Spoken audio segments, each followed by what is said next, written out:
So, this is probably the most popular fly in the Powell River area for cutthroat, anyhow. Um, it's created by Bruce Mcleod, pretty prevalent fly fisher in the area.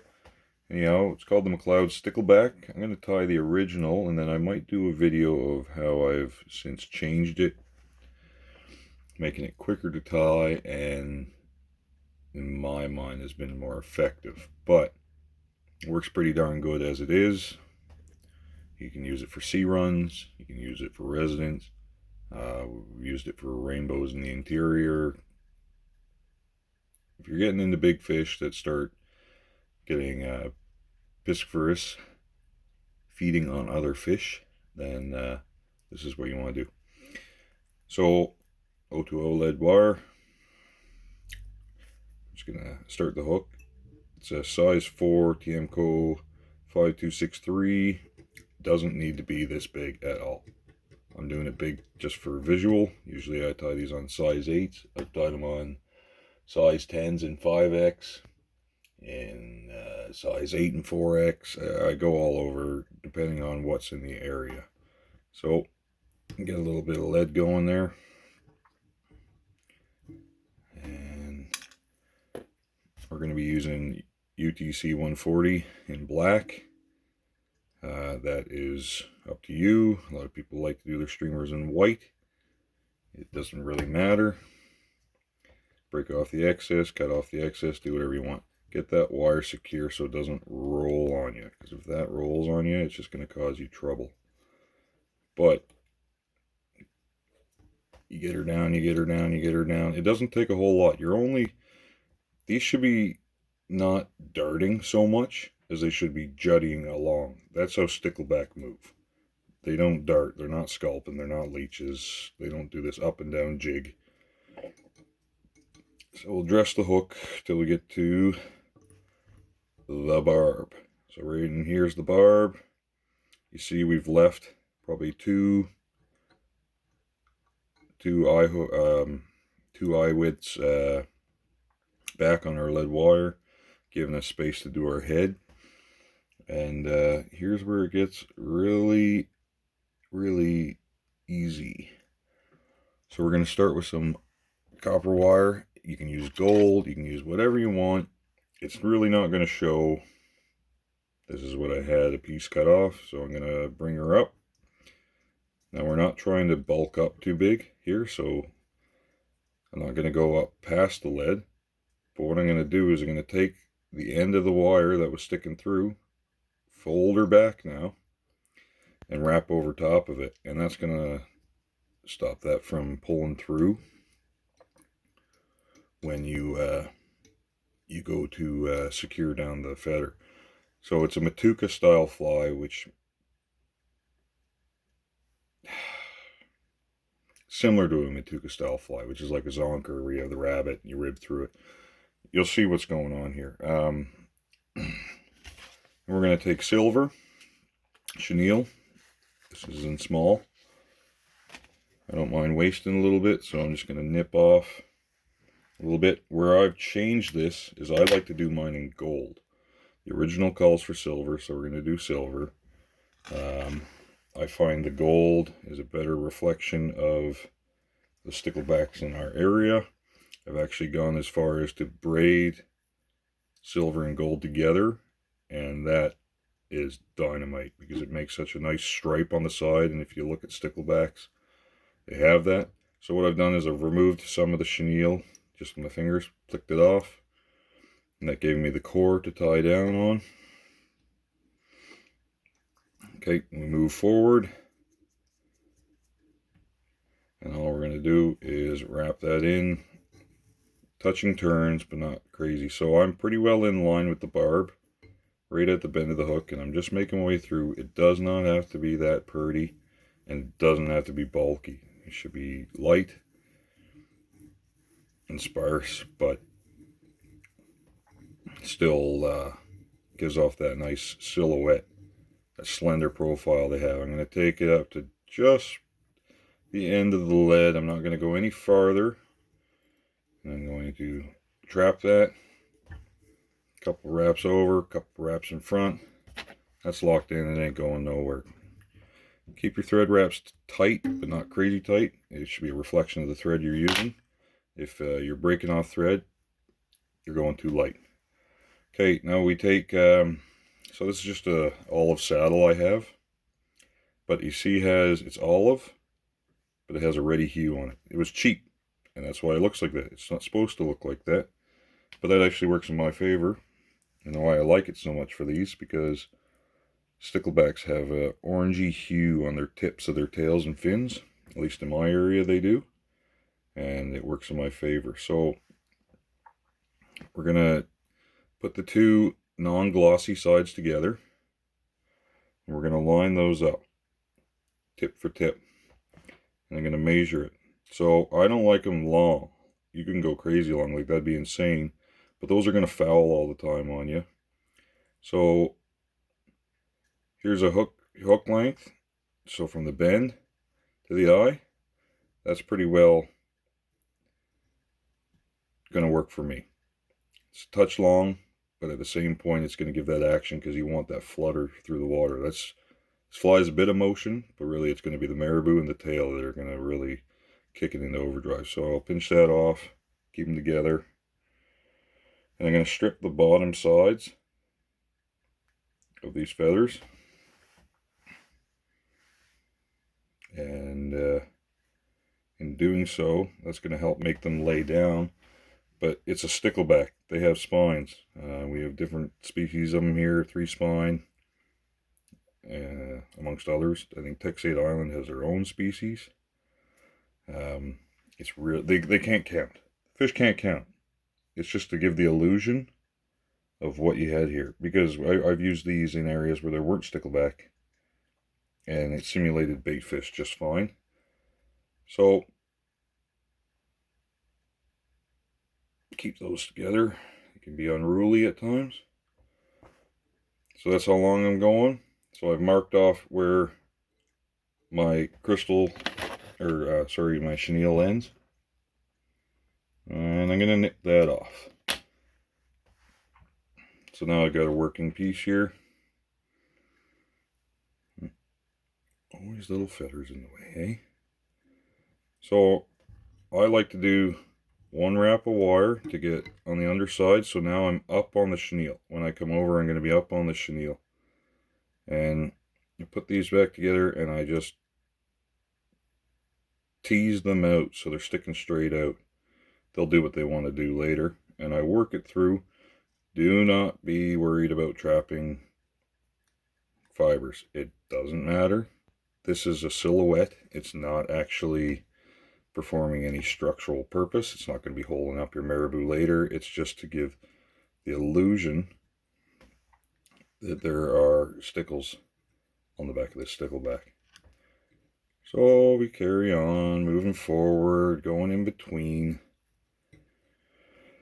We get to the front sooner than later. Now we're carrying on. See, I'm trapping lots, and I ain't even worried about it. It still gives that illusion of these stickles on the stickleback.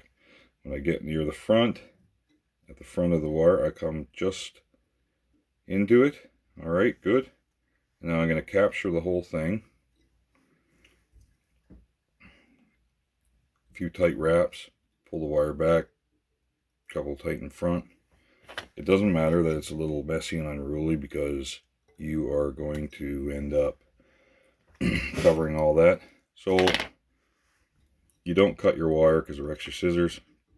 Just helicopter it off, hold tension with your thread. It comes off, breaks off clean. You don't end up with a little stub. Every wrap has a purpose. 2, 3, 4, 5, 6. I'm not going crazy. You got to pay attention to how many wraps you're doing. There are a lot of flies that look just like this, and they call them bait fish flies. And apparently they work great, and they're very simplistic, but they give that silhouette of what's going on. That darting through the water looks like a bait fish. But we're going to kick her up a little bit, because that's just what we do. Crystal flash. This is gold. It has a bluey green hue to it. All I'm going to take out is one fiber there, one strand, and we're going to capture that around our thread. So I just wrap that or fold that over the thread, and then I'm going to tie that back using minimal wraps. There we go. Because that'll get pulled in and tight with, it should be tight now, but it'll really get seated in there as we move forward with our material. Come to the end of the hook, I'm going to nip those off. I don't want a lot of flash here. They're not flashy critters. This is just that, could be that yay or nay for that sucker as he's coming up on it and deciding whether he's going to go for it. So you can go either way with this now. You can do the top section or the bottom section. So the original had a white marabou plume. I'm going to be stripping off just a little bit of fibers off this, so I'll just pick whichever one has good movement to it. But you'll know what I mean if you know anything about tying lots like these very light wispy ones. And I'm going to strip off a very small section. Now, if you don't have a rotary vise, I tied with that one forever. This used to be a non-rotary vise, and then my dad cut it apart and welded it and created something. So this should not be that long. I don't want it as long as the end of the hook because it'll get wrapped up all the time. It's so light, it doesn't have any structure to it. That's for a purpose. We don't want crazy long. So I'll just wet it. I'll measure it so it's to the hook point. It's not as far as the bend. To the hook point, that's more than long enough. It's going to look really small and you're going to be like, hey, that's not even doing anything. But I promise you, when it's in the water, it's going to do what you need it to do. So you just do a little pinch wrap in there. Secure that down. I'm only putting a few turns on it. See, it's messy. I'm not worried about it yet. It's really not that important. It's going to tweak as you need it. So then I move on to red marabou. Again, I'm going to pick one that has a lot of motion properties in it. That one is nice and wispy. Pluck her out. Now here, I've found you don't need to be shy with it, because let's be honest, this is to simulate gills, but gills are obviously very small, not that predominant, don't really show that incredibly, like what this is going to project is not how they actually look, but that's okay. This would be like considered your hot spot, if you will. So I'm going to go real short on her. I don't like to pinch the ends. It just doesn't look as pretty to me.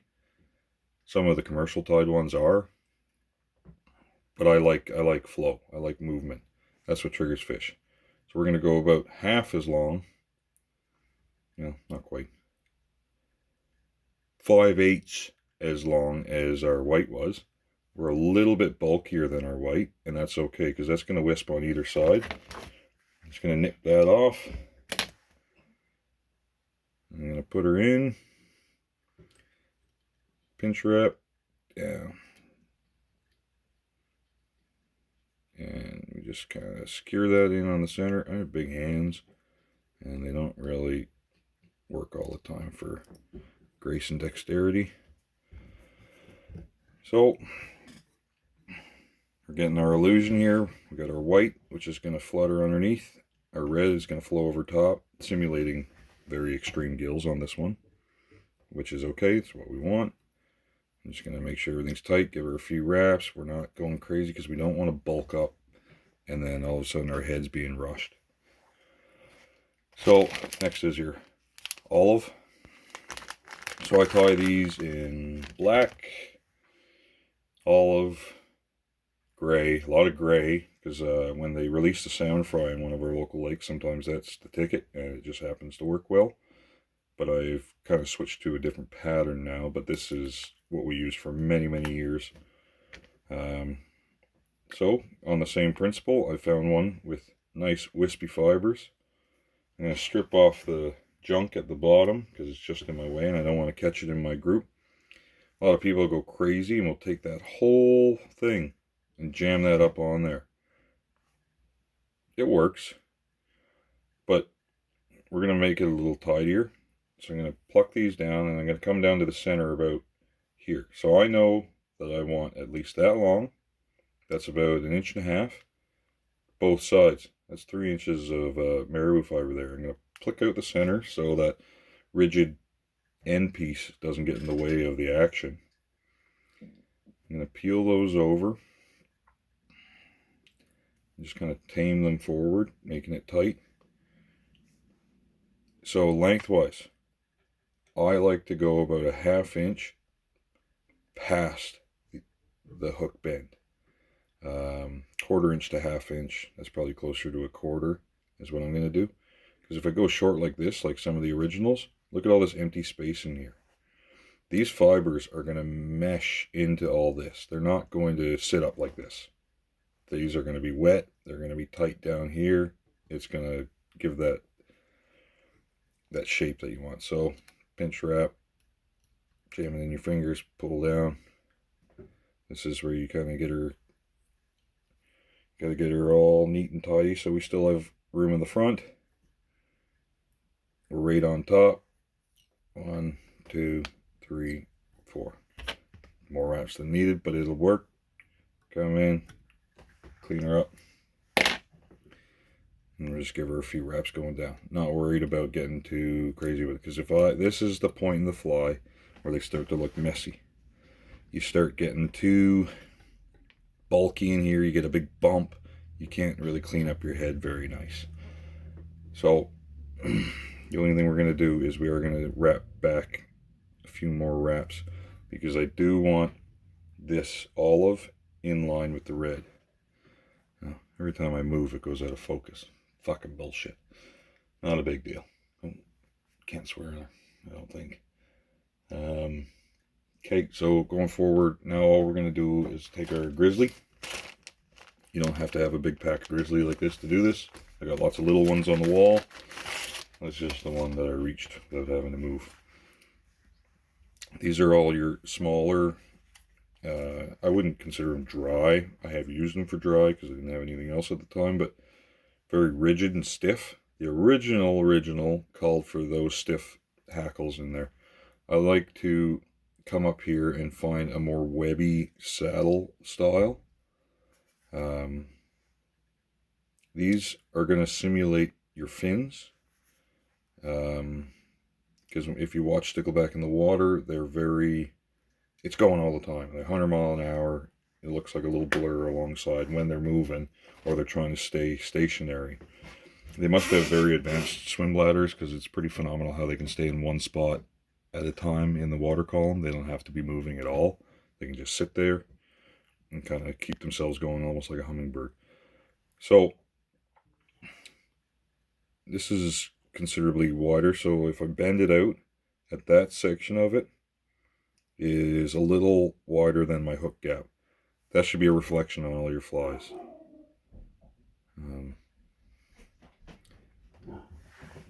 Oh, dog's barking. Maybe we got mail. Not a big deal. Anyhow, so what I did is I stripped off a little section just so that I could isolate where I wanted to be and not forget it. I'll actually nip it off right flush, and then I'll pull it down, cut,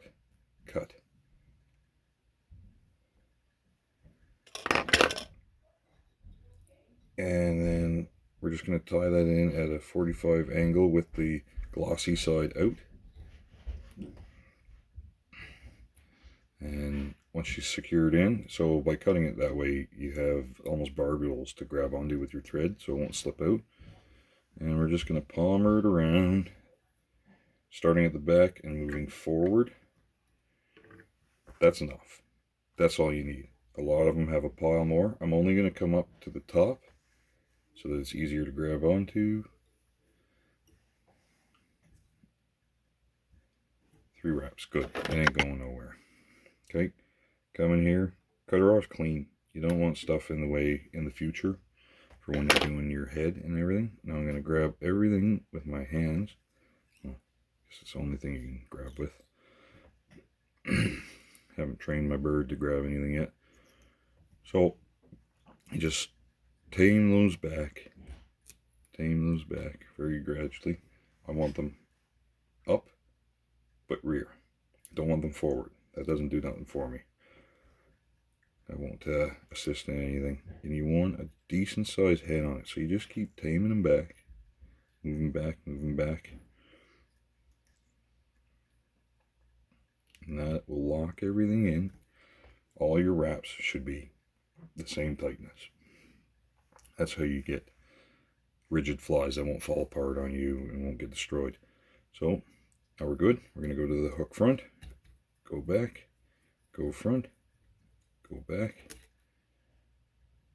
Don't be afraid to unwrap if you miss. It's better to do that than do just go forward and hope that it'll sort itself out, because it won't. It'll be all messed up and you'll hate your life. So this is her as far as the tying portion of the thread or the fly. The only thing we do now is we'll finish her up with a whip finish.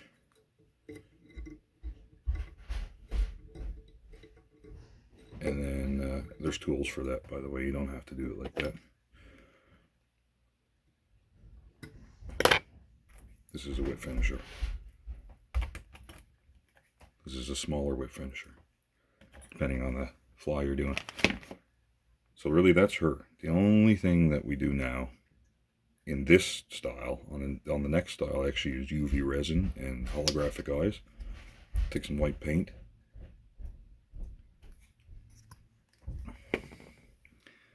Black paint or black nail polish. And I'll put a little in the tray there. So normally you would do this as multi-steps. I don't have time because obviously we're doing this. And what I'm going to do, take my bodkin, whatever I got, make sure not to have too much paint on it or that it'll get messy.